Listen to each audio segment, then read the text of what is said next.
So I got this question on my exposure video for LUMIX cameras for the S5ii specifically. What is the best ISO to shoot in vlog? And this is a great question. So thanks for the question, Rolando Garcia 2510. And since it was on the S5ii exposure settings video, I'm going to talk about the S5ii, which I'm shooting on here, and the S5ii.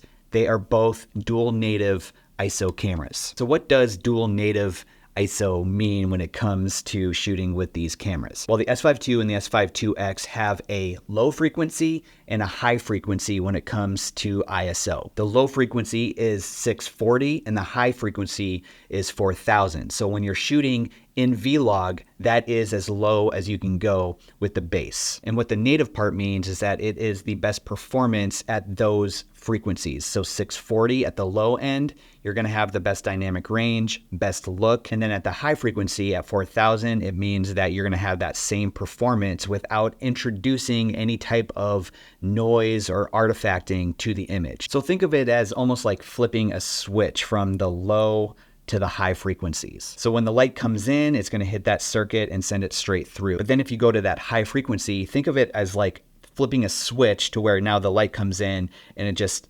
reroutes it to that higher frequency at 4000 and then gives you that same performance that you would have at 640. Now in vlog, you are able to adjust the ISO settings a little bit. I mean, you can even set it in third increments in the menu, but what that might do is start introducing some noise or artifacting in your image. When it comes to shooting vlog, personally, I only stick to either the low frequency or the high frequency. So that means if I'm shooting in vlog, I only shoot at ISO 640 or I only shoot at ISO 4000. So usually that ISO 640, any type of normal lighting situation like this right here, I'm shooting at ISO 640. Any type of normal lighting situation or outdoor situation, that will be a fine base. However, if it is a low light situation, there's not much light in the scene, or you have limited lighting in your space,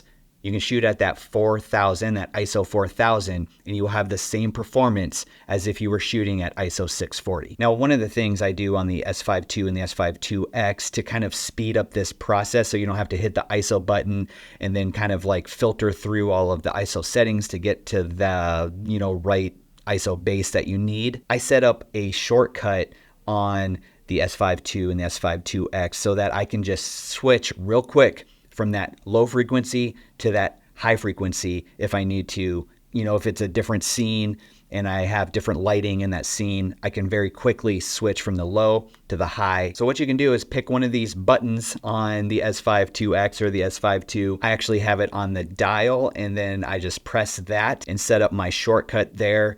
And then all I need to do to switch from low frequency 640 to high frequency 4000, I can hit that real quick and make that switch. And because I'm not ever switching from either that 640, ISO 640 or ISO 4000, that's all I need. I just need to flip real quick back and forth from those two settings. I'm not going to other ISO increments. Now, this question was specifically about vlog, but if you are shooting in maybe the natural color profile, those base settings will change, and you have a little bit more flexibility in the different ISO settings that you can use. The reason why in vlog you want to stick to those native settings, those native ISO settings, is because you will start to see some noise if you start going above it or some of those in-between spots. You're just going to have the best dynamic range and performance at those dual native settings. But it's something that you need to experiment with. It's something that you need to test out